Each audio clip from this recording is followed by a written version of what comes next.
Welcome back to NoticeGT. We're joined today again with Mac, and for our first story today, I think I know why you're not happy in life. It's because you never rolled coal from a Lamborghini. Ta-da!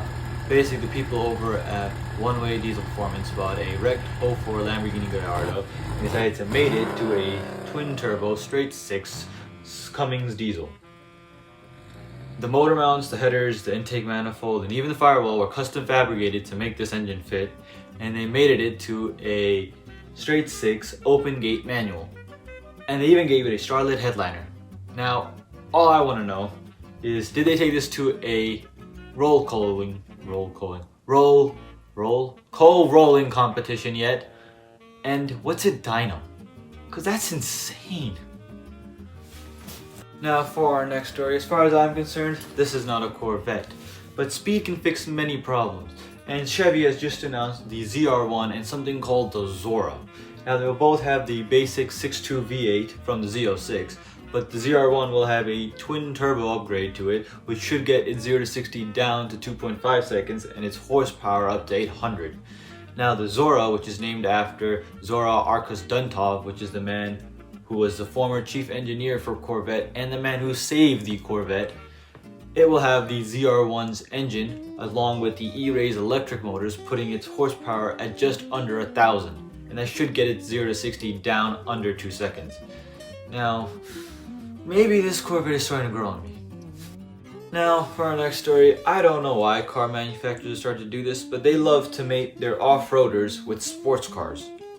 And I love it. And Ford has had its new entry with the Mustang Raptor R. Now, it will most likely have a 500 horsepower 5.0 liter V8 paired with a 10-speed manual sending power to an electronically controlled center diff. And I mean, it looks mean. It comes with Fox Live valve dampers. It comes with bespoke suspension components, a 2-inch lift kit thanks to the elongated springs, and an abundant number of underbody bash pits. Now, it will probably cost around $90K, but you can turn anything into a rally course. And eventually we'll have a supercharged version. So basically you have until 2026 to get 90 grand. I'm mostly talking to myself. So please subscribe.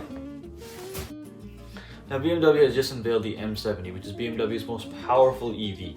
It's got 2 electric motors for a combined 650 horsepower and 811 pound-feet of torque. BMW claims it can get from 0 to 60 in 3.5 seconds. It has been tuned by the M division. It's got M-specific air suspension with electronically controlled dampers. It will have rear-wheel steering and active roll stabilization. And BMW claims that the 101.7 kilowatt-hour battery can get 295 miles of range.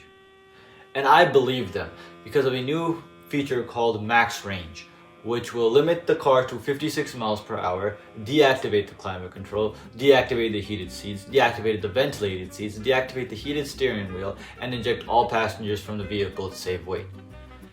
But don't worry, because you can get it from 10% all the way to 80% in just 34 minutes.